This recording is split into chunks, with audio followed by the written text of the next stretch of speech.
Hola a todos. Antes que nada recordar que si me queréis ayudar me podéis dar un like. A mí me anima mucho y me motiva para grabar más. Pues hacerlos lleva su tiempo. Si el contenido os interesa podéis suscribiros a mi canal y si activáis la campanita entonces os avisarán cada vez que haya algún vídeo nuevo. Java. Hola mundo. Hola mundo. Este nombre se suele dar a la primera aplicación que se programa en un lenguaje de programación. Es la más sencilla posible. Simplemente presenta un mensaje que dice Hola mundo. Para ello hay que crear un entorno de desarrollo de aplicaciones informáticas. Lo mejor es tener una computadora exclusivamente dedicada. Una solución para lograrlo puede ser el uso de una computadora virtual. Hay que instalar un programa de ejecución de computadoras virtuales, por ejemplo, VirtualBox. Una vez instalada la aplicación, se crea una máquina virtual, es decir, una computadora virtual, y se instala un sistema operativo en ella, por ejemplo, Linux Mint XFCE. Pasos para crear una aplicación en Java. Instalar el kit de desarrollo Java JDK. No tiene por qué estar incluido en las instalaciones de los sistemas operativos y puede que las versiones ya instaladas no sean la última estable. En Windows y para Java 19 se descarga e instala desde la URL que aparece en la presentación. En Linux Mint y para Java 19 se descarga el paquete .deb, paquete Debian, de la web oficial, en la URL indicada en la diapositiva. Instalamos el archivo. Si se hubiera descargado en la carpeta descargas, sería el comando de la consola del terminal de texto que aparece en la diapositiva. Para poner el Java por defecto, se utiliza otro comando que aparece también descrito en la diapositiva. Después hay que instalar el entorno de desarrollo Java que sea compatible con el JDK que acabamos de instalar. Tenemos varias opciones. Una de ellas es Apache NetBeans, que es el preferido por mí. Otra sería el IDE de Eclipse para Java, que es una opción también muy habitual. También tenemos JetBrains, IntelliJ e IDEA Community en la URL que aparece en la presentación. Y otra opción es utilizar Visual Studio Code, que también está la URL en la diapositiva. Una vez hecho todo esto, hay que probar que la instalación ha sido correcta, pues por desgracia no siempre las instrucciones de instalación están bien redactadas o son completas o las seguimos de la manera absolutamente correcta. A veces hay problemas de incompatibilidades y estos no se detectaron en las notas para la instalación. Una vez hecho todo esto, nos queda crear un proyecto en el IDE que hayamos instalado. Un proyecto une archivos fuente que tienen la extensión Java con recursos que pueden ser imágenes, textos, etc., con los datos de configuración del proyecto, con datos del control de versiones y de la documentación, etc. Se debe seleccionar el gestor de configuración que utilizar. Ant usa XML para su configuración, es el más antiguo. Maven o Maven se configura con XML también. Permite descargar artefactos de los que dependa el proyecto desde Internet. Gradle se configura con Groovy. Es el más moderno. Todavía no se utiliza tanto como Maven, pero tal vez lo sustituya o tal vez aparezca un nuevo gestor de configuración que sustituya a estos. Una vez hecho todo esto, ya estamos en situación de modificar los archivos del proyecto y de crear los nuevos archivos del mismo. Para crear el proyecto Hola Mundo en NetBeans, abriríamos el IDE, que es la imagen que aparece arriba a la derecha. Luego crearíamos un nuevo proyecto. Para ello, seleccionamos la categoría con el gestor de configuraciones que deseamos. Nosotros vamos a utilizar Java with Maven. Y el tipo de proyecto va a ser una Java Application. A continuación, tenemos que rellenar la ficha correspondiente con la nueva aplicación. El nombre del proyecto será Hola Mundo, su localización estará dentro de la carpeta de usuario en NetBeans Project y es importante definir el identificador del grupo. Lo primero que vamos a poner va a ser el tipo de interfaz. Include significa internacionalizable Command Line User Interface y el paquete a continuación será Hola Mundo. La versión será la 1.0, por tanto el paquete final será include.holamundo. Podríamos haber utilizado InGUI para indicar que no tiene interfaz de usuario lo que vamos a desarrollar, InGUI para indicar que es un interfaz gráfico de usuario, InSer para indicar que es una interfaz de servidor, InCli para indicar que es una interfaz de cliente que se conecta con un servidor y InWeb indicando que es una interfaz cuyo cliente es un navegador web y el servidor es un servidor web. A continuación tenemos que modificar el archivo pom.xml del proyecto que acabamos de crear. Tenemos que poner delante de la etiqueta XML Project todo el texto que aparece en esta diapositiva y en la siguiente.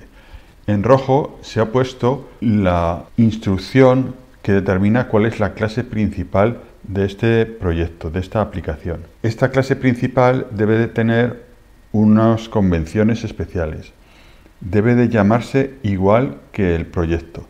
Esa es la manera más fácil de identificar la clase principal sin tener que investigar leyendo el código de todas las clases que hubiera en un paquete en concreto. Las clases en Java comienzan con la letra primera en mayúscula. Aunque en la metodología que sigo se utiliza la notación baja, yo prefiero respetar la convención de que la primera letra de la clase sea en mayúscula. En esta diapositiva vemos cómo continúa todo el texto que hay que añadir al archivo pom.xml para configurar de una manera válida nuestra aplicación Hola Mundo. Existen otras variaciones, otras alternativas, pero esta funciona y es la que recomiendo. Después tenemos que poner el formato por defecto en el archivo pom.xml. Para ello vamos en el IDE al menú Source y elegimos la opción Format. Esto va a dar un aspecto muchísimo más fácil a la hora de leer ese código que si lo dejáramos como estaba.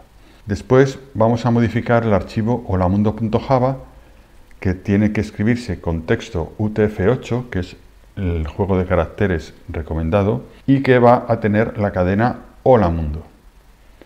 Una vez hecho esto, ya se habrá terminado de escribir el código de la aplicación, pero eso no significa que hayamos terminado con todo el trabajo que hay que hacer. Queda documentar el código para que se entienda pasados los años. Se usarán comentarios que comienzan por la barra de dividir y dos asteriscos y luego el intro, un salto de línea, y que terminan por un asterisco y la barra de dividir. Y se escribe dentro el comentario. Existen anotaciones especiales que comienzan con el carácter arroba o el carácter A3. En este caso tenemos un ejemplo y vemos que se ha puesto un texto documentativo que dice aplicación básica en Java con Maven, autor Emilio, y @autor es una anotación especial de la documentación del código. También tenemos que revisar el código, ver si se comprende bien. Si no fuera así, haremos cambios. Cambiaremos los nombres de los métodos, los nombres de las clases, los nombres de las variables, lo que haga falta para que se entienda mejor. Y también investigar si existe alguna forma más óptima de escribir este mismo código. Una vez hecho esto, lo cual puede llevar varias iteraciones, hay que probar el código con el debugger o con el debugger. Probar el código con el debugger o con el debugger. Las pruebas pueden durar más que la escritura del código. Podemos incluso hablar que 10 veces más. Hay que calcular que cuanto menos experiencia se tiene, más se puede tardar en las pruebas. Vamos a menú Debug y escogemos la opción Debug Project. En la ventana Output se va a mostrar la salida de la interfaz de línea de comando, CLUI. Esto lo podemos ver en la imagen. En la esquina inferior está la ventana Output, es una lengüeta, y vemos que aparece el texto Hola Mundo, mostrando que el programa ha funcionado bien, y en letras verdes Build Success, que significa que la creación de la aplicación tuvo éxito. También vemos que aparece entre guiones la palabra jar o jar, dando por tanto información de que la generación del código produjo un archivo .jar o .jar. Si todo sale bien, lo que no suele ser así, hay que hacer muchas pruebas para conseguir que finalmente funcione el código, se pasará del escenario de desarrollo al escenario de pruebas. Probar el código en el escenario de pruebas. Aquí las pruebas no deben de hacerla el programador. las hará un personal que simule al usuario de la aplicación. Primero tenemos que poner la configuración en modo release, es decir, liberada. Para ello vamos al menú Run y a Set Project Configuration. Y dentro de esa opción marcamos Release Profile, que es la versión liberada y que no tiene información del debugger porque ya no lo vamos a utilizar. A continuación tenemos que regenerar la aplicación. Para ello vamos al menú Run y a Clean and Build Project. El resultado se genera en la carpeta Target dentro del proyecto, el cual está dentro de la carpeta NetBeans Projects. Lo que se reproduce es un archivo .jar. Habrá otros que puedan ser necesarios y por tanto en la carpeta Target o Target encontraremos varios archivos .jar, pero solo habrá uno que se denomina como se especificó en el proyecto. Después tenemos que probar este archivo jar ejecutándolo desde la consola, desde el terminal, utilizando la máquina virtual Java, JVM, Java Virtual Machine. Esta aplicación tiene el nombre de Java y requiere parámetros. Escribiremos java-jar holamundo.jar, por ejemplo. En todo el proceso, además, vamos a estar utilizando el sistema de control de versiones que se explica a continuación. El sistema de control de versiones se usa en todo el proceso del desarrollo.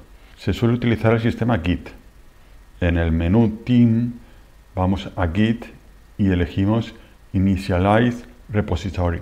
Con ello se crea el lugar de almacenamiento del sistema de control de versiones. Esto se hace solo la primera vez. Después, en el menú Team Commit, podremos guardar los cambios a medida que consideremos que hemos llegado a unos puntos en el desarrollo en el que nos resulta interesante hacer esta operativa. En todo momento se pueden comparar las versiones nuevas con las guardadas en el repositorio con la opción History para cada archivo de código y se puede reponer el código anterior dentro del código actual utilizando la flecha que aparece en la imagen que hay en la esquina inferior derecha.